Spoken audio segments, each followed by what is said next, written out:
کیا نیکی ہے. تو نیکی یہ نہیں کہ انسان اپنا رخ مشرق کی طرف کر لے یا مغرب کی طرف کر لے یا کسی ایک خاص ڈائریکشن کو فالو کرنا شروع کر دے، بلکہ نیکی اس سے بڑی چیز ہے، اس سے آگے کی چیز ہے. یعنی یہ نیکی مطلوب نہیں کہ انسان کسی ایک خاص ڈائریکشن کی طرف بس رخ کیے ہوئے ہے، اس کا تقاضا ہم سے نہیں کیا گیا، بلکہ اس کے علاوہ کچھ کام ہیں جن کے بارے میں ہم سے مطالبہ کیا گیا ہے، یا جو نیکی کے کام جن کو ہمیں کرنے کی تلقین کی گئی ہے. اصل میں یہ آیت نازل اس وقت ہوئی تھی کہ جب مسلمانوں کو قبلہ تبدیل کرنے کا حکم دیا گیا. پہلے مسلمان جب مکہ میں تھے تو خانہ کعبہ کی طرف منہ کر کے نماز پڑھتے، جب مدینہ میں آئے تو انہیں یہ حکم دیا گیا کہ وہ بیت المقدس کی طرف منہ کر کے نماز پڑھے. تو یہ حکم جو تھا مسلمانوں پر کچھ گراں گزرا. پھر کچھ عرصے کے بعد پھر قبلہ تبدیل کرنے کا حکم دیا گیا تو یہود کو یہ حکم بہت گراں گزرا کہ یہ کیا بات ہے، کبھی ایک طرف رخ کرنے کا حکم ہے کبھی دوسری طرف. تو حقیقت یہ ہے کہ انسان کے اندر ایک ویکنس ہے کہ وہ چینج کو بہت جلدی ایکسپٹ نہیں کرتا، اس کو وقت لگتا ہے، چاہے وہ اچھائی کی طرف جانے کا ہو یا دوسری طرف جانے کا ہو. تو بہرحال اس چینج کو ایکسپٹ کرنا ان کے لیے مشکل تھا. کبھی ایک طرف ہم رخ کر کے نماز پڑھ رہے ہیں کبھی دوسری طرف. تو یہاں پر دین کی روح اور نیکی کی روح بتا دی گئی کہ وہ کسی ایک ڈائریکشن میں نہیں ہے کہ تم اس طرف رخ کر کے نماز پڑھو گے، عبادت کرو گے تو وہ زیادہ ایکسیپٹیبل ہے اور دوسری طرف نہیں، بلکہ اصل یہ ہے کہ انسان اللہ کی اطاعت کرنے والا ہو. اللہ سبحانہ تعالیٰ کا جدھر بھی مڑنے کا حکم ہے اسی طرح مڑ جائے. یہ ہے اصل نیکی. یعنی نیکی کی روح کیا ہے؟ نیکی کی روح یہ ہے کہ انسان وہ کام کرے جن سے اس کا رب راضی ہو جائے، جن سے اس کا رب خوش ہو جائے. وہ چاہے اس کی اپنے نفس کے خلاف ہو، چاہے وہ اس کے سوسائٹی اس کو پسند نہ کرتی ہو، چاہے وہ وقت کے فیشن کے خلاف ہو یا کسی بھی انسان کی چوائس یا پسند کے خلاف ہو. لیکن اگر وہ چیز اللہ سبحانہ و تعالیٰ کو پسند ہے اور انسان اس کی رضا اور اس کی خوشی کے لیے کر لیتا ہے تو یہی دراصل اس کی نیکی ہے. تو نیکی کرنے کا جذبہ تو ہے، لیکن بعض اوقات انسان جب ایک خاص کام شروع کر دیتا نا تو اس میں وہ پھر اس کو مزہ آنے لگتا ہے، وہ ایک کمفرٹ زون میں آ جاتا ہے. وہ کہتا ہے اب میرے لیے بس یہی کافی ہے، اور اس سے آگے یا اس سے زیادہ وہ پھر اس کے نفس پہ گراں گزرتا ہے، اس کے لیے مشکل ہو جاتا ہے. تو اس لیے یہاں پر یہ بتا دیا گیا کہ اصل نیکی یہ ہے کہ انسان اپنے مال کو خرچ کرے، رشتہ داروں، یتیموں، مسکینوں، مسافروں، سوال کرنے والوں، غلامی کے پندے میں پھنسنے والوں کی مدد کرے، ان سے حسن سلوک کرے، پھر نماز قائم کرے، زکوٰۃ دے. اور یہاں دلچسپ بات یہ ہے کہ پہلے حقوق العباد کا ذکر ہے اور اس کے بعد حقوق اللہ کا ذکر ہے، اللہ کی عبادت کا، نماز اور زکوٰۃ وغیرہ کا. اور اس کے بعد پھر واپس بات حقوق العباد پہ پلٹ آتی ہے کہ لوگوں سے کیے ہوئے وعدے جو ہیں ان کو پورا کیا جائے، مشکل اوقات میں صبر کیا جائے، مالی پریشانی ہو یا جسمانی تکلیف ہو، کوئی بیماری ہو، اس میں صبر سے کام لیا جائے. تو ایسے ہی لوگ دراصل سچے لوگ ہیں، اور ایسے ہی لوگ دراصل تقوی والے لوگ ہیں جو اللہ سبحانہ تعالیٰ کو پسند ہے. تو سب سے پہلے ہم احادیث کی روشنی میں دیکھیں گے کہ اسلام میں نیکی کس کو کہا گیا ہے. اس سلسلے میں مسند احمد بن حنبل کی ایک روایت ہے. وابصہ بن معبد کہتے ہیں کہ میں رسول اللہ صلی اللہ علیہ وسلم کے پاس آیا، آپ نے فرمایا تم نیکی کے بارے میں پوچھنے آئے ہو؟ میں نے کہا جی ہاں. آپ نے فرمایا اپنے دل سے پوچھو. نیکی وہ ہے جس سے تمہارا دل مطمئن ہو، جس سے تمہارا نفس مطمئن ہو، اور گناہ وہ ہے جو تمہارے دل میں کھٹکے اور تمہارا سینہ اس کے بارے میں متردد ہو جائے. چاہے لوگ تمہیں فتویٰ دیں اور بار بار فتویٰ دیں کہ نہیں تم کر لو، کچھ نہیں ہوتا، کوئی فرق نہیں پڑتا، لیکن اگر تمہارے اپنے اندر اس کام کو کرنے کے لیے اطمینان نہیں تو اس کو چھوڑ دو. یعنی بہت سی چیزیں ایسی ہوتی ہیں نا کہ جس کے بارے میں ہم کنفیوز ہوتے ہیں یا شک میں پڑے ہوئے ہوتے ہیں، کریں کہ نہ کریں، ایسا کر لیں یا ویسا کر لیں. تو اس میں انسان کبھی ایک طرف راغب ہوتا ہے کبھی دوسری طرف، اس کو اپنی نیت کا بھی کچھ سمجھ میں نہیں آ رہا ہوتا کہ میں کیوں کر رہا ہوں، یہ کیسے کر رہا ہوں. تو پھر انسان کو اپنے اندر جھانک کے پوچھنا چاہیے کہ انصاف والی بات کیا ہے. بہت دفعہ انسان کی زندگی میں ایسے ٹیسٹ آتے ہیں کہ جس میں انسان کے لیے ڈیسیژن مشکل ہوتے ہیں. تو ایسے میں انسان اپنے اندر جھانک کے پوچھے کہ کیا واقعی جو کچھ میں کر رہی ہوں یہ اللہ ہی کی خاطر ہے، اور اگر اس پر مجھے کوئی تعریف نہیں ملتی، کوئی اجر نہیں ملتا، کوئی دیکھنے والا نہیں، تو بھی کیا مجھے اس کو کرنا چاہیے. تو آپ کے اندر کا ضمیر آپ کو بتائے گا کہ ہاں اصل نیکی تو یہی ہے، خواہ وہ دنیا کی نظر میں نیکی نہ بھی ہو یا لوگ اس کو پسند نہ بھی کرتے ہوں. اسی طرح نواس بن سمان سے مروی ہے کہ نبی صلی اللہ علیہ وسلم نے فرمایا نیکی اچھے اخلاق کا نام ہے. یعنی اگر تم نیک بننا چاہتے ہو تو پھر اپنے اخلاق کو درست کر لو. پھر اسی طرح بڑے بڑے کاموں کے علاوہ چھوٹے چھوٹے جو جیسچرز ہیں، چھوٹے چھوٹے کسی کی مدد ہے، وہ کرنا بھی دراصل نیکی کا کام. بعض اوقات ہم سمجھتے ہیں کہ شاید حج کرنا نیکی کا کام ہے، یا پھر کسی کی بہت بڑی اماؤنٹ کے ساتھ مدد کر دینا. تو آپ نے فرمایا کسی بھی نیکی کو حقیر نہ سمجھو، اگرچہ کسی کو ایک رسی ہی دو، یہ چھوٹی سی چیز، یا جوتے کا تسمہ ہی کیوں نہ دو، یہ بھی نیکی ہے. یعنی بڑے بڑے کام بھی نیکی اور چھوٹی چھوٹی چیزیں بھی نیکی میں شمار ہوتی ہیں. اسی طرح راستے سے تکلیف دہ چیز ہٹا دینا. آپ کسی کو کچھ نہیں دے رہے، کچھ نہیں کر رہے، لیکن آپ گزر رہے ہیں اور دیکھتے کہ یہ چیز کوئی اس سے گر نہ جائے، کوئی پھسل نہ جائے، آپ اس کو ہٹا دیتے ہیں، اسے برف ہی ہٹا دیتے ہیں، یا کوئی اور چیز ہوتا ہے نا. بعض اوقات یہ کہ کسی ایک شخص کے اوپر کام آ جاتا ہے تو آپ سوچتے ہیں روز مجھے ہی کیوں یہ کام کرنا ہے، کوئی اور کیوں نہیں کرتا. تو اس وقت اگر انسان اپنی یہ نیت کر لے کہ میں دوسروں سے تکلیف کو ہٹا رہا ہوں تو وہ بھی انسان کے لیے نیکی اور اللہ کے یہاں بہت بڑے اجر کی بات ہوگی. پھر اسی طرح مسکرا کے دیکھنا کسی کو جو ہے یہ بھی نیکی ہے.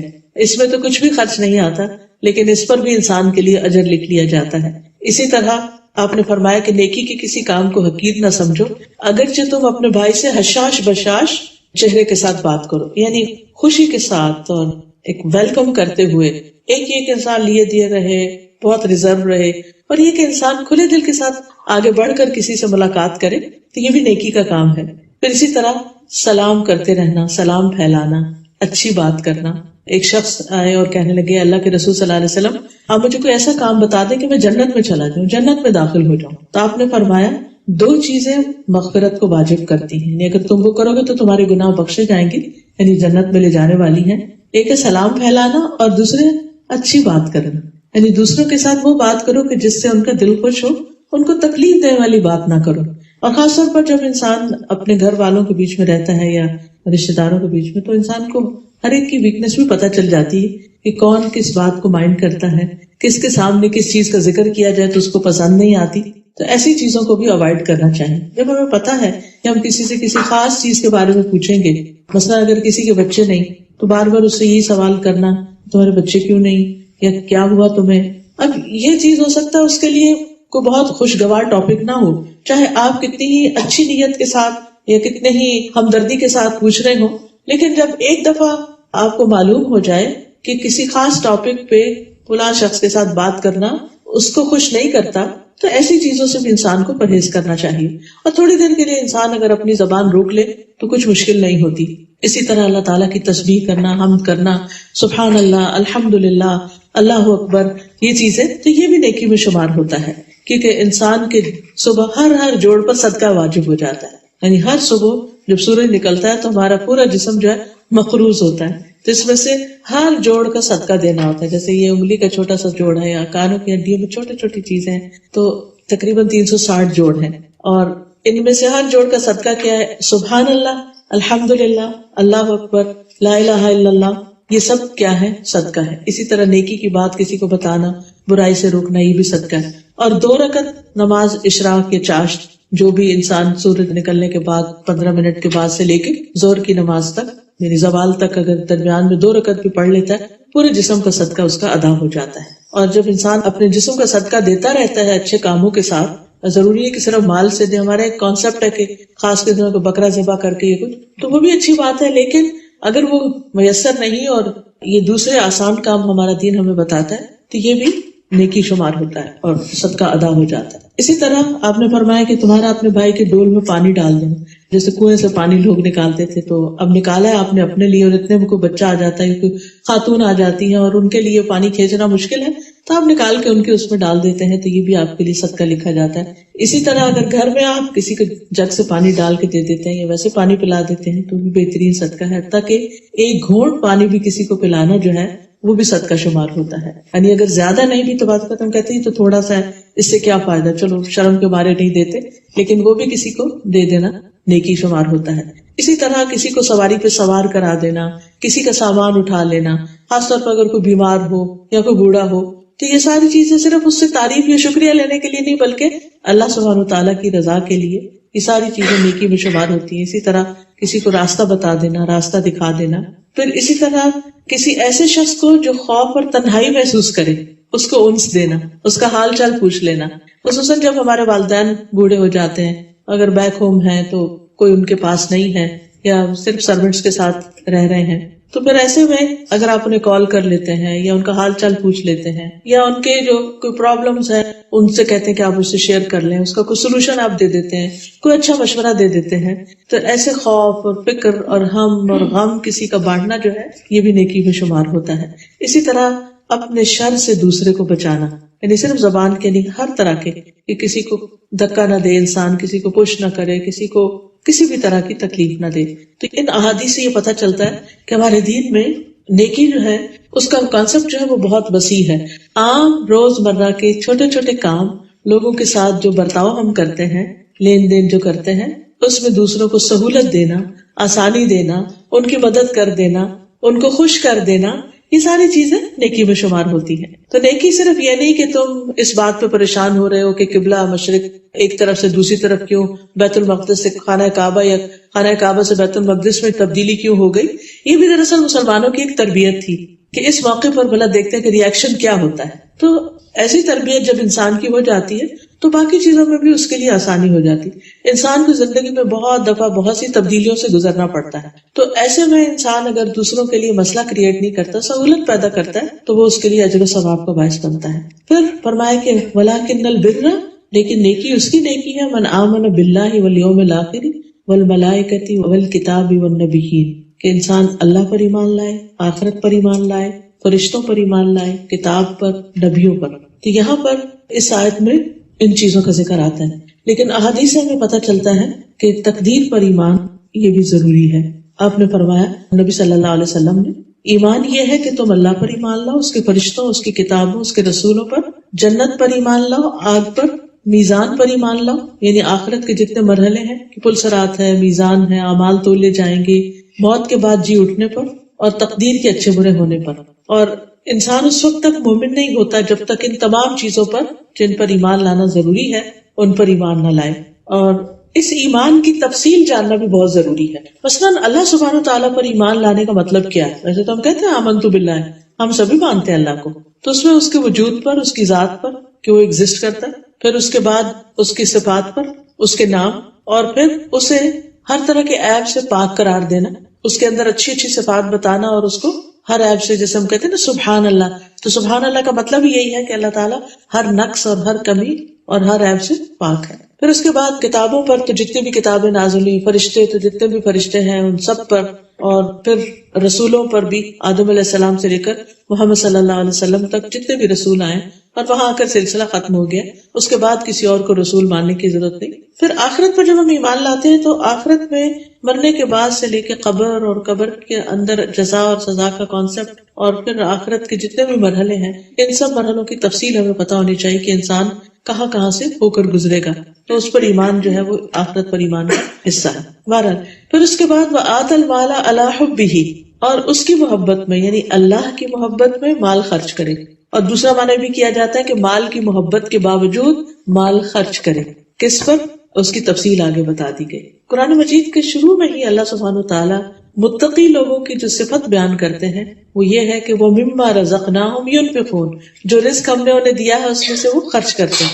اب یہ جو خرچ کرنے والی بات ہے، یہ نہیں کہ صرف غریب اور فقیر اور ان لوگوں پر خرچ کرتے ہیں، بلکہ اپنی ذات پر بھی خرچ کرنا، اپنے والدین پہ خرچ کرنا، اپنی اولاد پہ خرچ کرنا، شوہر کا اپنی بیوی پہ خرچ کرنا، اپنی ضروریات پوری کرنے کے لیے خرچ کرنا، یہ سارے کا سارا انسان کے لیے اجر و ثواب کا باعث ہوتا ہے اگر انسان حلال طریقے سے کماتا ہے اور حلال طریقے سے خرچ کرتا ہے اور اسراف نہیں کرتا اور بخل نہیں کرتا. دو چیزوں سے بس منع کیا گیا ہے، ایک تو ضرورت سے زیادہ اسپینڈ کرنا جس کی ضرورت نہ ہو، ایکسٹرا فضول بیکار چیزیں خریدتے رہنا صرف شاپنگ کے شوق میں، اور اس سے بھی منع کیا گیا کہ انسان اپنی ضرورت بھی پوری نہ کرے، کہ جو اس کو چاہیے اس میں بھی خرچ نہ کرے اور صرف پیسے بچا بچا کے ہی رکھتا رہے. تو ان دونوں انتہاؤں کے بیچ میں درمیان میں خرچ کرتے ہیں، اپنے اوپر بھی دوسروں کے اوپر بھی.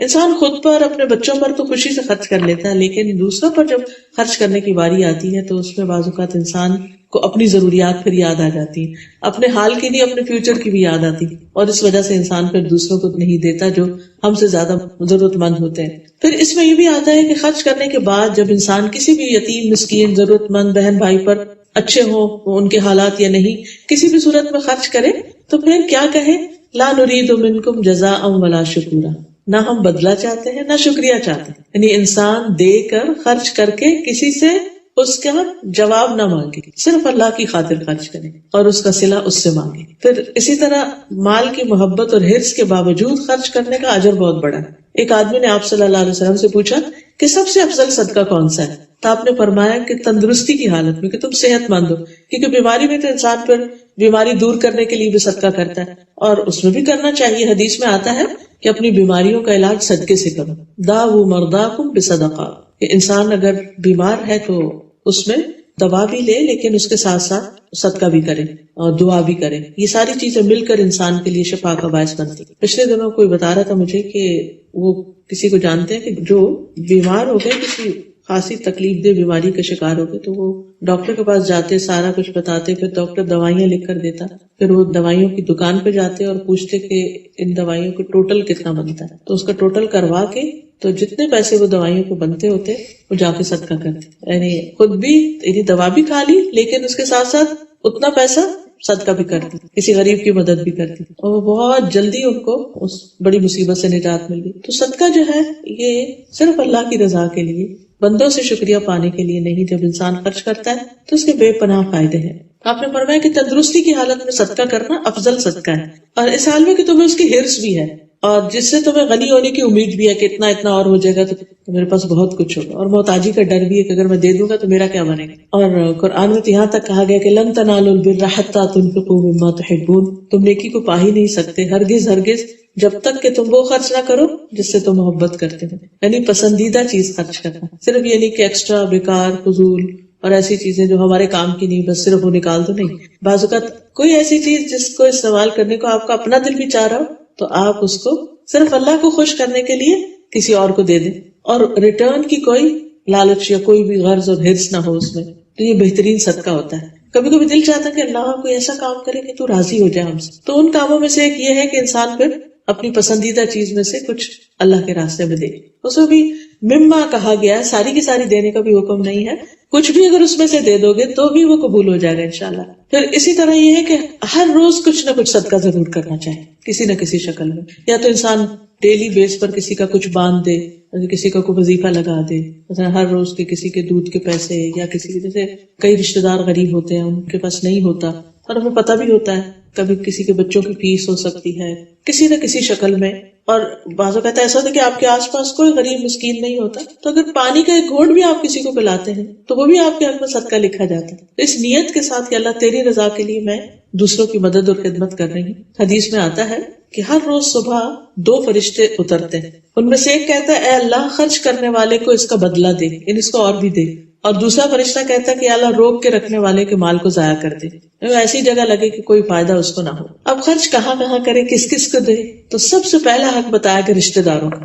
رشتہ داروں پہ خرچ کرنا عام طور پہ مشکل کام ہوتا ہے کیونکہ ان سے انسان کو نہ شکریہ ملتا ہے اور وہ اس کو اپنا حق ہی سمجھتے ہیں. یعنی انسان اس لیے پھر اس کا دل بھی نہیں بازوقت کرتا کہ ان کو کتنا بھی دو، یا راضی بھی نہیں ہوتے، وہ کہتے ہیں کہ ابھی بھی کچھ نہیں کیا. تو ایسوں کو دینا جو ہے وہ زیادہ اجر کا باعث ہے. اور آپ نے فرمایا کہ 1 دینار وہ ہے جو تم اللہ کی راہ میں دیتے ہو، ایک وہ ہے جو غلام کو آزاد کرنے کے لیے دیتے ہو، ایک وہ ہے جو کسی مسکین کو دیتے ہو، اور ایک وہ جو اپنے گھر والوں پہ خرچ کرتے ہو. تو اجر کے لحاظ سے سب سے افضل وہ ہے جو تم اپنے گھر والوں کو دے رہے ہیں، اپنے اہل و عیال پہ خرچ کرتے. پھر اسی طرح آپ نے فرمایا نبی صلی اللہ علیہ وسلم نے کہ تمہارا اپنے آپ کو کھلانا تمہارے لیے صدقہ ہے. یعنی اگر تم اپنے لیے جا کے کچھ خرید کر لائے ہو اور پکا رہے ہو پھر کھا رہے ہو، اس پر بھی تمہارے لیے اجر ہے. کیونکہ انسان یہ نیت رکھتا ہے نا کہ میری صحت اچھی ہو تو میں بندوں کی بھی خدمت کروں، اللہ کی بھی اچھی طرح عبادت کروں. تو ہمارے دین میں ہر ایفرٹ جو اچھی نیت کے ساتھ کی جاتی ہے اس پر انسان کو ریوارڈ ملتا ہے اور وہ اس کی عبادت بن جاتی ہے، چاہے وہ دنیاوی ضروریات ہی کیوں نہ پوری کرنی ہے.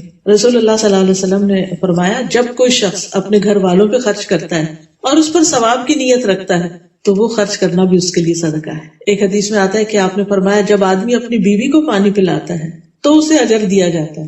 تو ارباز بن ساریہ کہتے ہیں کہ یہ حدیث سن کر میں اٹھا اور بیوی کو پانی پلایا اور اسے یہ حدیث بھی سنائی کہ میں اس لیے کر رہا ہوں. تو اب دیکھیے کہ یہ ہمارا دین دراصل ہمارے اپنے ہی گھریلو تعلقات کو خوشگوار کرنے کے لیے کتنا مددگار ہے. اصل میں ہوتا یہ ہے کہ کام وہی ہوتا ہے جو ہم نے کرنے بھی ہوتے ہیں، لیکن ہم بوجھل قدموں سے کر رہے ہوتے ہیں، کون اٹھے دے اب پھر پانی بھرے، یعنی وہ دل میں ایک تنگی سی جو آ جاتی ہے نا، وہ ایسی احادیث وہ تنگی دور کر دیتی. کرنا تو ہے ہی، ہلکے دل کے ساتھ خوشی کے ساتھ کرتے رہیں، اور کوئی جواباً ہمارے لیے نہ بھی کرے، کیونکہ بعض اوقات ایسا ہوتا ہے نا، آپ کسی کے لیے اتنا کرتے اور وہ ایک دن شکریہ بھی نہیں کہتا، ایک دن جواب میں کچھ آپ کے لیے نہیں کرتا، تو پھر انسان سوچتے کہ ایسے لوگوں کے ساتھ پھر انسان ان کے ساتھ کچھ بھی نہ کرے تو بہتر. نہیں، جب اللہ کے لیے کر رہے ہیں تو اس کا اجر کئی گنا زیادہ ہی بڑھ جائے گا بنسبت اس کے. آپ نے فرمایا سب سے افضل وہ صدقہ ہے جو اس رشتہ دار پہ کیا جائے جو پوشیدہ دشمنی رکھتا ہے، نہیں دل میں تم سے حسد رکھتا ہے یا تمہیں پسند ہی نہیں کرتا، تم سے کبھی خوشی نہیں ہوتا، تو اس کو دینا تمہارے لیے زیادہ اجر کا باعث، کیونکہ دیتے رہو کبھی تو اس کا دل موم ہو ہی جائے گا، کبھی تو وہ بغض اور نفرت دور ہو ہی جائے گی، کبھی تو غلط فہمیاں دور ہو ہی جائے گی. اور یہ احسان کرنا جو ہے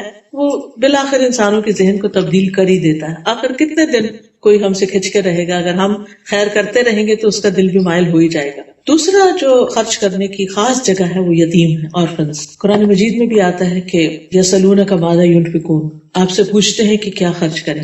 قل ما انفقتم من خیر فللوالدین والاقربین والیتام، آپ ان سے کہہ دیجئے کہ جو تم خرچ کرو تو اپنے والدین پر اور رشتہ داروں پر اور یتیموں پر اور مسکینوں پر. والدین کا ذکر خاص طور پر کیوں کیا گیا؟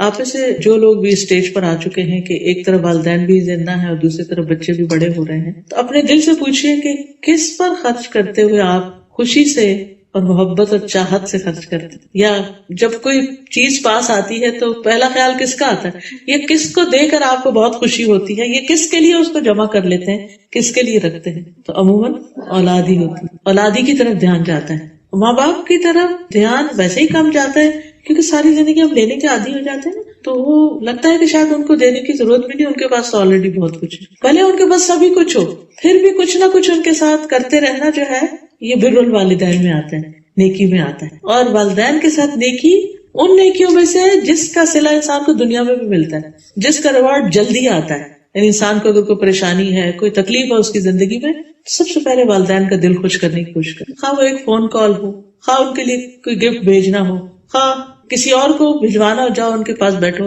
ان کی مدد کرو، یا کسی بھی اعتبار سے. پھر یہ ہے کہ یتیم کی پرورش خواہ اپنے گھر میں رکھ کے کی جائے یا اس کا کوئی وظیفہ باندھ دیا جائے.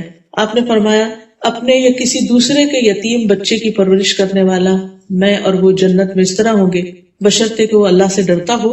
یعنی بالکل یہ جیسے دو انگلیاں شہادت کی اور درمیانی انگلی کو آپ نے ساتھ ملا کے بتایا کہ اس کو جنت میں اعلیٰ ترین مقام ہوگا، قریب ہوگا میرے. اب آپ دیکھیے کہ یتیموں کی پرورش وہ عورت بھی کرتی ہے جس کا شوہر فوت ہو جاتا ہے اور چھوٹے چھوٹے بچوں کو پالتی ہے. تو اسی لیے حدیث میں آیا ہے کہ اپنا یتیم کون سا؟ اس صورت میں کہ جب باپ چھوٹے بچوں کا فوت ہو جائے. وہ عورت اگر کماتی ہے، محنت کرتی ہے. اسی طرح بعض اوقات ہسبینڈ جو ہے وہ چھوڑ کے چلے جاتے ہیں، سنگل پیرنٹ کے طور پر انسان اپنے بچوں کو لک آفٹر کر رہا ہوتا ہے یا کسی بھی وجہ سے کسی مشکل میں، تو ایسے میں بہترین صدقہ جو ہے یا بہترین خرچ کرنا جو ہے یہ ایسی جگہ ہے. رسول اللہ صلی اللہ علیہ وسلم نے فرمایا جس نے اپنے یا دوسرے کے یتیم بچے کو اپنے ساتھ ملا لیا یہاں تک کہ اللہ نے ان کو اس کی وجہ سے غنی کر دیا، یعنی بڑا کر دیا، تو اس کے لیے جنت واجب ہو جاتی. یعنی چھوٹے سے لے کر بڑے پڑھایا لکھایا، شادی کر دی اور وہ انڈیپینڈنٹ ہے، تو ایسی صورت میں یہ لازم جنت میں لے جانے والے کاموں میں سے. پھر اسی طرح یتیم کے سر پہ ہاتھ پھیرنا، دعا دینا. یعنی بعض اوقات آپ مال خرچ نہیں کر سکتے یا آپ کے پاس اتنا نہیں ہوتا تو بھی ان سے محبت کا سلوک کرنا، ان کی کیئر کرنا، یہ بہت فائدہ مند ہے. پھر نیکی کیا ہے؟ مساکین کے ساتھ اچھا سلوک کرنا. مسکین کون ہوتا ہے؟ مسکین وہ شخص ہوتا ہے جس کے پاس اپنی ضروریات، بیسک نیڈز پوری کرنے کے لیے انف نہ ہو. جیسے کھانا تو 2 وقت کے کھانے کے محتاج ہیں، کپڑا نہیں ہے یا گھر نہیں ہے، ٹھکانہ نہیں ہے. کوئی ضروری نہیں کہ آپ ان کو کوئی مینشن بنوا کر دیں، لیکن چلے ان کا منتھلی رینٹ ہی پے کرنے کا کچھ کر دیں، کچھ رشتہ دار مل جل کے کر دیں. بعض اوقات باقی بہن بھائیوں کے پاس ہوتا ہے، کسی ایک بہن بھائی کے پاس نہیں ہوتا تو ان کی مدد کرنا. اسی طرح اگر بچوں کی ایجوکیشن کے لیے ان کے پاس نہیں ہے تو ان کی فیس وغیرہ کا بندوبست کرنا. یعنی ہمیں معلوم ہے کہ بھائی کی آمدنی بس اتنی ہے کہ جس سے گھر کا گزارا چلتا ہے، بچے پڑھ نہیں سکتے اس میں، لیکن آپ کے پاس ایکسٹرا ہے تو بہتر ہے کہ پہلے ان کو دیا جائے، وہ زیادہ اجر و ثواب کو باعث. اسی طرح مسکین سے محبت بھی کرنا. عموماً ہماری محبتیں کس سے ہوتی ہیں کہ جن کے پاس بیٹھ کے ہمارا دل خوش ہوتا ہے یا جن سے ہمیں کوئی فائدہ پہنچے یا ہمیں وہ اچھے لگتے ہوں یا کسی بھی طرح جو قریب ہو، لیکن ایسے لوگ جو دنیاوی اعتبار سے پیچھے ہوتے ہیں، جن کے پاس نہ اچھا لباس ہے، نہ اچھا گھر ہے، نہ اچھا کھانا ہے، تو عموماً لوگ ان سے دوستی نہیں رکھتے، ان سے تعلق نہیں رکھتے، ان کے گھر جانا اپنے سٹیٹس کے خلاف سمجھتے ہیں. لیکن انسان کی نیکی کیا ہے کہ ایسے لوگوں کے پاس خود جائے، جا کر ان کے پاس بیٹھے، ان سے محبت کرے. اس سے انسان کا اپنا دل بھی نرم ہوتا ہے. ہم نے دیکھو کہ دل میں بعض اوقات سختی سی آ جاتی، ایک عجیب وحشت سی ہونے لگتی. ایک شخص نبی صلی اللہ علیہ وسلم کے پاس ہے، کہنے لگے کہ میرا دل سخت ہے، تو آپ نے اس کو یہی بتایا کہ یتیم کے سر پہ ہاتھ پھیرے. تو یہ یتیم اور مسکین لوگوں کے پاس جانا، ان کے لیے کوئی کام کاج کر دینا، نبی صلی اللہ علیہ وسلم نے فرمایا بیوہ اور مسکین کے لیے دوڑ دھوپ کرنے والا. دوڑ دھوپ کا مطلب کیا ہے؟ کبھی انہیں ڈاکٹر کے پاس لے جاؤ، کبھی ان کو شاپنگ کرانے کے لیے لے جاؤ، کبھی ان کے کوئی کسی دفتر کا کام آ گیا ہے کہ وہاں لے جاؤ. اب وہ ایسی خواتین ہیں یا ایسے لوگ ہیں جو دوسروں پر ڈیپینڈنٹ ہیں. آپ نے فرمایا وہ ایسا ہے، ایسا شخص جیسا اللہ کی راہ میں جہاد کرنے والا یا رات کو قیام کرنے والا اور دن کو روزہ رکھنے والا. یہ نیکیاں بڑی مشکل ہوتی ہیں نا، انسان کے اپنے کام ختم نہیں ہوتے اتنے میں آپ کو ایک کال آ جاتی، ذرا فلاں میرا کام ہے مجھے لے جائیں. کچھ لوگ بیمار ہوتے ہیں، ان کو ساری زندگی بہت اچھی گزری ہوتی ہے، لیکن بڑھاپے میں نہ خود گاڑی چلا سکتے ہیں، نہ کہیں جا سکتے ہیں، نہ آ سکتے ہیں، خصوصاً جب موسم سخت ہو جاتا ہے. تو ایسے میں ایسے لوگوں کے کام کر دینا، ان کا خیال رکھنا، ان کے بارے میں سوچنا کہ ان کو ضرورت ہو سکتی ہے ہماری، یہ ساری چیزیں نیکی میں شمار ہوتی ہیں. اور ایسا کرنے والا حقیقت میں نیک شخص ہوتا ہے. نبی صلی اللہ علیہ وسلم نے فرمایا مسکینوں سے محبت کرو. ابو سعید کہتے تھے مساکین سے محبت کرو، کیونکہ میں نے رسول اللہ صلی اللہ علیہ وسلم کو فرماتے ہوئے سنا، آپ اپنی دعا میں کہتے تھے اے اللہ مجھے مسکین کی زندگی، مسکین کی موت اور میرا حشر مسکینوں کی جماعت کے ساتھ ہو. کیونکہ قیامت کے دن مساکین جو ہے جنت میں دوسرے لوگوں کے مقابلے میں 500 سال پہلے پہنچ جائیں گے. صحابہ جو تھے وہ مساکین کا بہت خیال رکھتے تھے اور ان کو اپلفٹ کرتے رہتے تھے، ساتھ ملاتے تھے. جعفر بن ابی طالب نبی صلی اللہ علیہ وسلم کے کزن ہیں، حضرت علی کے بھائی ہیں، تو خاص طور پر ان کے بارے میں آتا ہے کہ وہ مساکین کا بہت خیال رکھتے. جن لوگوں کے پاس کوئی اپنی ضرورت کی چیزیں نہیں ہوتی تھی، انہیں کھانے پینے کو تو اپنے گھر لے جاتے، کچھ نہ کچھ کھلاتے. اور کبھی ایسا بھی ہوتا تھا کہ کچھ بھی ان کے گھر میں نہیں ہوتا تھا تو وہ گھی یا شہد رکھنے کا جو برتن ہوتا تھا وہی لے آتے تھے کہ چلو اس کو ہی چاٹ لو. تو صحابہ کہتے ہیں کہ ہم اس میں جو کچھ ہوتا تھا اس کو چاٹ لیتے تھے، یعنی اس میں بھی شرم محسوس نہیں کرتے تھے کہ اچھا اب بلا لیا اور کچھ ہے نہیں، جو بھی ہے بیر منیمم وہی پیش کر دو. اسی طرح نبی صلی اللہ علیہ وسلم کو ایک دفعہ ایک جانور ہوتا ہے وہ پیش کی جیسے لیزرڈ کی طرح ہوتا ہے، تو آپ کو پسند نہیں تھا تو آپ نے اس کو نہیں کھایا. تو حضرت عائشہ کہتی ہے کہ آپ مساکین کو کھلا دیں، تو آپ نے فرمایا جو چیز خود نہیں کھاتے ان کو بھی نہ کھلاؤ. یعنی مساکین کو صرف بچا کھچا نہیں بلکہ اچھی چیزیں بھی دو. پھر وابن السبیل، مسافر کا حق ہے. اب مسافر کون ہے؟ مسافر ایک تو وہ شخص ہے کہ جو کہیں بھی ٹریول کر رہا ہے، امیر ہے یا غریب، لیکن راستے میں اچانک بیمار ہو گیا ہے یا اس کا سب کچھ لٹ گیا، کھو گیا ہے، یا راستہ کھو گیا ہے، بھول گیا. کیونکہ ضروری نہیں کہ ہر شخص ہائی ویز پہ ہی سفر کرنے والا ہو، بعض اوقات آؤٹ اسکرٹس میں بھی نکل جاتے ہیں. ایسے علاقے بھی ہوتے ہیں جہاں گاڑیاں نہیں جاتی ہیں، گھوڑے خچروں پر بھی آج تک وہاں پر لوگ ٹریول کرتے ہیں پہاڑی علاقوں میں. تو ایسی صورت میں اس کی مدد خواہ پانی کے گلاس سے ہی کیوں نہ ہو، یعنی ضروری نہیں کہ وہ کو بہت کچھ ہم اس کے لیے کریں، جتنی ہماری توفیق ہو اس کی مدد اور خدمت کرنا جو ہے. آپ صلی اللہ علیہ وسلم نے اس کے بارے میں بتایا کہ مرنے کے بعد جن نیکیوں کا ثواب ملتا ہے یعنی صدقہ جاریہ کے، اس میں سے مسافر خانہ بنانا بھی ہے. اسی لیے آپ دیکھیں کہ ابھی بھی اگر آپ اسلامک ورلڈ میں ٹریول کریں تو ان کے جو پرانے علاقے ہیں، مثلا مجھے کچھ سال پہلے سیریا جانے کا اتفاق ہوا، تو وہاں جو ان کا اولڈ سٹی تھا ڈماسکس کا اور ایون حلب کا، وہاں پر کچھ اس طرح کے گھر بنے ہوئے تھے جیسے آپ یوں سمجھیں جیسے پاکستان میں کبھی آپ کسی ٹرک اڈے کے اوپر گئے ہوں یا کچھ، تو وہ چھوٹے چھوٹے سے گھر اوپر نیچے اور پورے ایک. تو میں نے پوچھا کہ یہ کیا؟ تو کہتے کہ یہاں ٹریڈرز آتے تھے اور آ کے تو اپنی چیزوں کا خرید و فروخت کرتے، اور ان جگہوں پر ان چھوٹے چھوٹے کمروں اور گھروں میں، جیسے آج کل تو ہوٹل بن گئے، تو یہاں رہا کرتے. سرائے ٹائپ جیسے ہوتا ہے، رباط بھی کہتے، سرائے بھی کہتے، تو اس میں رہتے تھے. اور وہ یعنی فری رہائش ہوتی تھی، جو آیا رہا اپنا کام کیا اور پھر چلے گئے. تو مسافروں کا خیال رکھنا جو ہے یہ ہمیشہ سے ہمارے کلچر کا ایک حصہ رہا ہے، اور اس کا اجر جو ہے وہ مرنے کے بعد بھی انسان کو ملتا رہتا ہے. اسی طرح یہ ہے کہ اگر کوئی شخص مسافر کی ضرورت کو پورا نہیں کرتا جبکہ اس کے پاس استطاعت ہو، تو ایسا شخص جو ہے اللہ تعالیٰ قیامت کے دن اس سے بات نہیں کرے گا، اس سے سخت ناراض ہوگا. پھر اسی طرح والسائلین، مانگنے والے. اگرچہ مانگنا ناپسندیدہ اور اس سے منع بھی کیا گیا ہے، لیکن سم ٹائم یہ ہوتا ہے کہ کچھ لوگ بہت ہی شدید ضرورت مند ہوتے ہیں، ان کو مانگنا ہی پڑتا ہے، تو ان کا بھی حق ہے۔ آپ نے فرمایا کہ مانگنے والے کو نہ لوٹاؤ، خواہ بکری کا جلا ہوا کھری کیوں نہ دے دو، اگر اور کچھ نہیں جو ہے وہی دے دو۔ پھر اسی طرح غلام کو آزاد کرنا، آج کے دور میں غلامی تو نہیں ہے، لیکن بعض اوقات لوگ بے وجہ بے گناہ پکڑے جاتے ہیں، جیلوں میں بند ہو جاتے ہیں، ان کو چھڑانے کے لیے بڑی بڑی رقم چاہیے ہوتی ہے، تو ان کو آزاد کرانا جو ہے وہ بھی ایک بہت بڑا کام ہے۔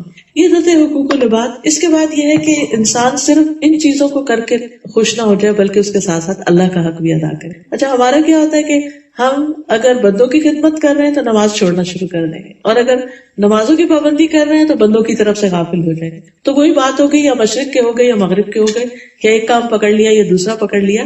تو اس میں بیلنس رکھنا جو ہے اور اعتدال سے کام لینا یہ بہت ضروری ہوتا ہے۔ تو اس لیے وہ اقام الصلاۃ بیچ میں آ گئی کہ یہ سارے کام بہت اچھے ہیں، لیکن ساتھ ساتھ نماز بھی۔ شروع میں ایمان کا ذکر کر دیا کیونکہ ایمان کے بغیر تو کوئی نیکی قبول نہیں، پھر نیکیوں کا ذکر کر دیا کہ پھر نماز قائم کرنے کا۔ ایک شخص نے نبی صلی اللہ علیہ وسلم سے پوچھا کہ سب سے افضل عمل کون سا ہے؟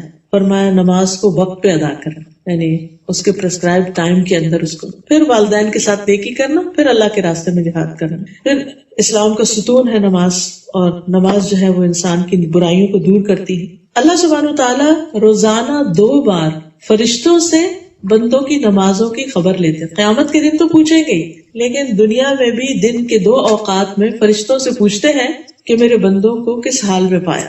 ابو ہریرہ کہتے ہیں، یہ بخاری کی روایت ہے کہ رسول اللہ صلی اللہ علیہ وسلم نے فرمایا تمہارے پاس دن اور رات میں فرشتے باری باری آتے ہیں، وہ نماز فجر اور نماز عصر میں اکٹھے ہوتے ہیں، یعنی دن کی ڈیوٹی دینے والے عصر کے وقت جب جانے لگتے ہیں تو عصر کی نماز تک رکے رہتے ہیں، اور نئی ڈیوٹی والے بھی آ جاتے ہیں، تو یہ دونوں وہاں پر اکٹھے ہوتے ہیں۔ پھر ایک شفٹ اپنی پوری کر کے چلے جاتے ہیں اور دوسرے پر صبح کے وقت تبدیلی ہوتی ہے۔ فرمایا کہ جو فرشتے رات کو تمہارے پاس نہیں، جب وہ آسمان پہ جاتے ہیں تو اللہ تعالیٰ ان سے پوچھتا ہے، حالانکہ وہ بندوں کے حال سے خود بھی خوب واقف ہے، وہ پوچھتا ہے کہ تم نے میرے بندوں کو کس حال میں چھوڑا؟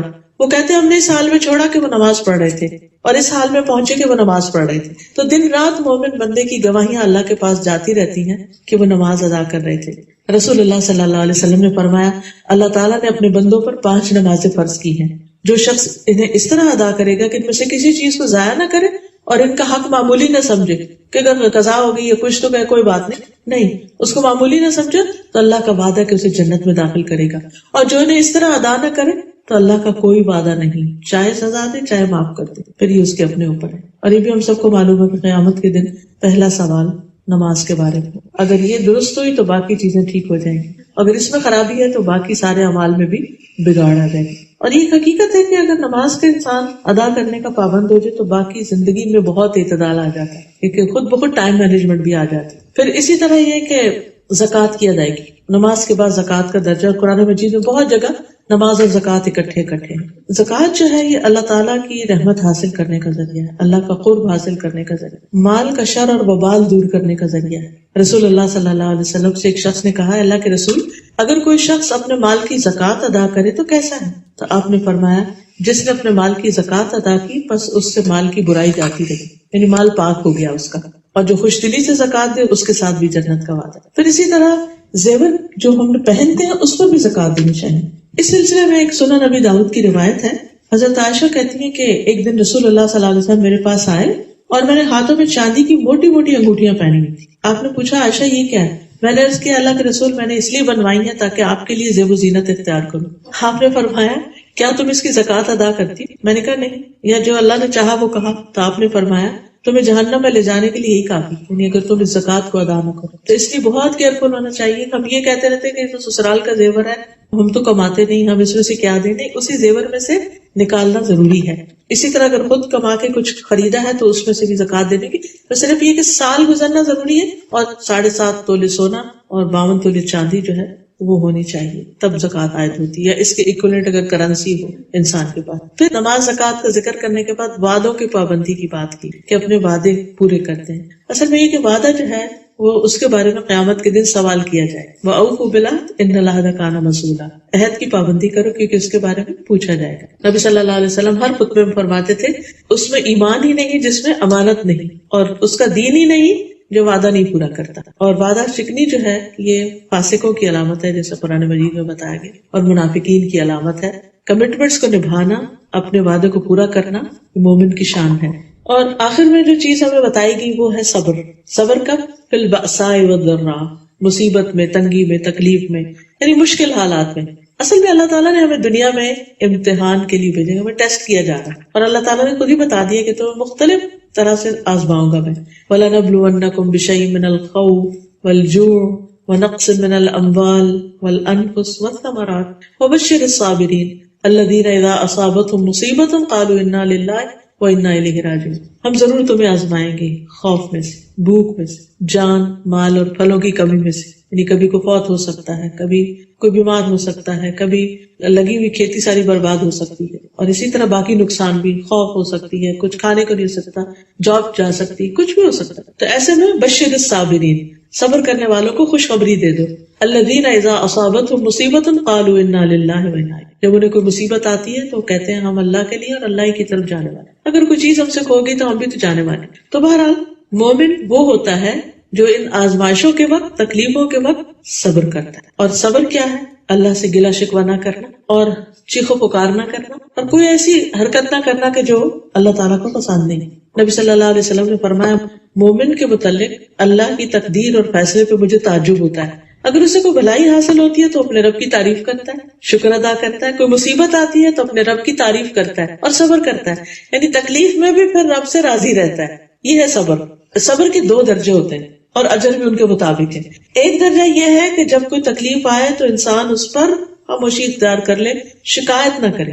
دوسرا یہ ہے کہ تکلیف آئے, شکایت بھی نہیں کرے اور اللہ سے راضی بھی رہے. یہ اعلیٰ ترین درجہ ہے, یہ مقربین کا درجہ ہے کہ انسان تکلیف کے وقت میں ہائے ہائے نہ کرے اور گلے شکوے نہ کرے, بلکہ کہے کہ اللہ کی رضا پہ راضی ہے. اور جس کو یہ ملے اسے سب سے بڑی نعمت مل گئی. اور قرآن مجید میں آتا ہے وَبَشِّرِ الصَّابِرِينَ, صبر کرنے والوں کو خوشخبری دے دیجیے. اور پھر صبر کرنے والوں کا اجر بے حساب, ان لمیٹڈ. اور یہ بھی یاد رکھنا چاہیے کہ انسان کو مدد صبر کے ساتھ ہی ملتی ہے. اللہ تعالیٰ صبر والوں سے محبت کرتا ہے. واللہ یحب الصابرین. اجر جو ہے جنت ہے. سلام علیکم بما صبرتم فنعم عقبی الدار. اب یہاں 2 جگہوں پر خاص طور پر اس آیت میں بتایا گیا, بأساء اور ضراء. اور اس میں مالی پریشانیاں بھی آتی اور جسمانی بیماری اور تکلیف بھی آتی, یعنی چاہے مال سے پریشانی ہو, باہر سے پریشانی ہو یا اندر کی پریشانی. ایسا کرنے والے اولئک الذین صدقوا, یہ سچے لوگ ہیں, یعنی اپنے ایمان میں سچے ہیں, جنہوں نے کہا کہ اللہ ہمارا رب ہے, ہم اللہ پر ایمان رکھتے ہیں, ہم مسلمان ہیں. یہ اپنے اسلام میں سچے ہیں, اپنے دین میں سچے ہیں. وَأُولَئِكَ هُمُ الْمُتَّقُونَ, اور یہی متقی لوگ ہیں. وہ متقی وہی ہوتا ہے نا جو نیکی کرتا ہے اور گناہ سے بچتا ہے اور پھر نتیجتاً عذاب سے بچ جاتا ہے. تو تقوی جو ہے اس کا تقوی ہے جو یہ سارے کام کرتا ہے. خلاصہ یہ ہے آخر میں جو ساری بات ہمیں بتائی گئی اول سے آخر تک, وہ یہ ہے کہ انسان اپنی زندگی میں اعتدال کے ساتھ اچھے طریقے سے اللہ کی عبادت بھی کرے اور بندوں کے حقوق بھی ادا کرے اور اچھے اخلاق کو اپنائے اور نیکیوں میں دوڑتا چلا جائے. کیونکہ جو کچھ ہم یہاں کریں گے کل قیامت کے دن وہی ہمارے سامنے آئے گا, وہی ہمیں ملے گی. آپ یوں سمجھیے کہ اس وقت ہم محنت کر کے کام کر کے اپنے لیے آخرت کے بینک میں بہت کچھ ڈپازٹ کرا رہے ہیں. جتنا کچھ بھی ڈپازٹ کرایا وہی کل آپ کو واپس ریٹرن ملے گا. ہمیں سارے کو دیکھنا چاہیے کہ وہ کل کے لیے کیا کر رہا ہے اور کیا جمع کروا رہا ہے, کیونکہ جو اس وقت ہمارے پاس دنیا میں ہے وہ سب تو جانے ہی والا ہے, اور باقی وہ ہے جو اللہ کے پاس ہے آخرت میں. تو اللہ تعالیٰ سے دعا ہے کہ اللہ تعالیٰ ہمیں یہ صفات عطا کرے اور ہم سے راضی ہو جائے. کچھ مختصر سی دعا کر لیتے ہیں. یہ دعائیں بھی وہ ہیں جن میں نیکی کا سوال کیا گیا ہے کہ اللہ نیکی کی توفیق عطا فرمائے. سبحان اللہ والحمد للہ ولا الہ الا اللہ واللہ اکبر ولا حول ولا قوة الا باللہ العلی العظیم.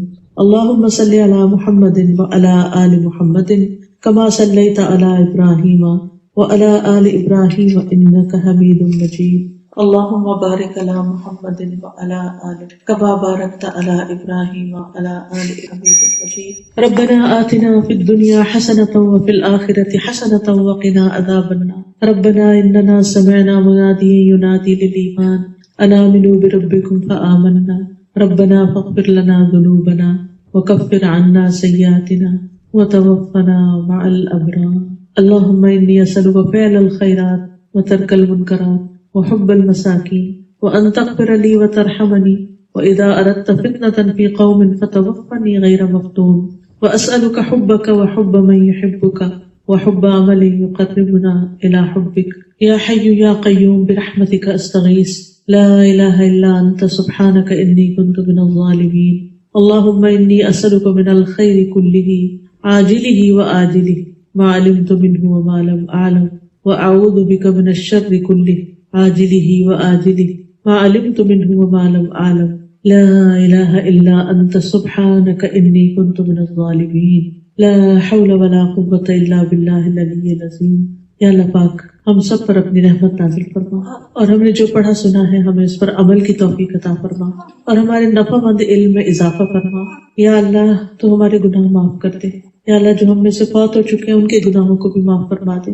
یا اللہ ہمارے والدین پر اپنی رحمت فرما. یا حی یا قیوم برحمتک استغیث. یا اللہ ہمیں ہر حاسد کے حسد اور ہر شریر کے شر سے محفوظ رکھ. یا اللہ پاک جتنی بہنیں آئی ہیں اللہ ان کی دعائیں قبول فرما. اس گھر پر اپنی رحمت اور خیر و برکت نازل فرما. ان کو دنیا اور آخرت کی نعمتوں سے مالا مال فرما دے. ربنا تقبل منا انک انت السمیع العلیم وتب علینا انک انت التواب الرحیم. وصلی اللہ تعالی علی خیر خلقہ محمد وعلی آلہ واصحابہ واہل بیتہ اجمعین برحمتک یا ارحم الراحمین. الہی آمین. سبحانک اللہم وبحمدک اشہد ان لا الہ الا انت استغفرک واتوب الیک. السلام علیکم ورحمۃ اللہ. اگر آپ کے ذہن میں کوئی کوشچن ہو، کوئی بات آپ کرنا چاہیں یا آسیہ آپ کچھ کہنا چاہیں یا آپ اس میں سے جو کچھ ہم نے ریمائنڈر لیا ہے اس میں کچھ ایڈ کرنا چاہیں. میں سوچ رہی تھی کہ اسپیشلی اس سوسائٹی میں، اس کمیونٹی میں سوشل ورک کا اتنا زیادہ کانسیپٹ ہے یہاں پہ یوتھ میں، اینڈ بہت زیادہ لوگ سوشل ورک کر رہے ہیں، ہاسپٹل وزٹ کر رہے ہیں، پریزنٹ وزٹ کر رہے ہیں، لیکن واٹس مسنگ آؤٹ از دا عبادات. جیسا سادہ کہتا ہے بیلنس کرنا بہت ضروری ہے، اینڈ دیٹس دا پرائیورٹی. عبادات فرسٹ اینڈ دین عبادت ساتھ ساتھ چلے گا، لیکن پہلے پوری کا ریمائنڈر تھا اپنے لیے بھی. میں اپنے بچوں کو بھی کہتی ہوں کہ ڈو ناٹ فورگیٹ یور عبادت، your first before anyone come. اصل میں عبادت ہمیں اسٹرانگ کرتی ہے بندوں کی مدد اور خدمت پر. صرف آپ سے پوچھ کہ چارج کی نماز کا ٹائم کیا؟ سورج نکلنے کے 15 منٹ بعد سے شروع ہو کر ظہر کی نماز یعنی زوال سے 15 منٹ پہلے تک، جو 12 کر لیں 12 کر لیں. آج کل 12:30 ہو رہا ہے، تو اس میں 2 رکعت چاہے اول وقت میں پڑھے چاہے درمیان میں چاہے آخر میں. جب شروع میں پڑھتے ہیں تو اس کو ہم اشراق بولتے ہیں، جب ہم ذرا دھوپ بہت چڑھ جاتی ہے تو اس کو پھر چاشت بولتے ہیں، یہ دوحا. جی دونوں ہوتے ایک ہی جیسے کہ وہ صدقہ نماز ایک ہی ہے، صدقہ اس میں سے نکل جاتا ہے، چاہے آپ جلدی پڑھ لیں چاہے دیر سے پڑھ لیں. صحیح ہے. جی تو مال میں میوزک ہے تو ہم گاڑی میں جا کے مال میں اگر کسی ایک طرف کر رہے ہیں اس سے کوئی فرق نہیں پڑتا کہ باہر کیا ہو رہا ہے. ہاں پڑھ سکتے ہیں. گاڑی میں نماز نہیں ہوتی کیونکہ فرض جو ہے وہ کھڑے ہو کے پڑھنا، کھڑے ہو کر پڑھنا. مال میں پتہ نہیں.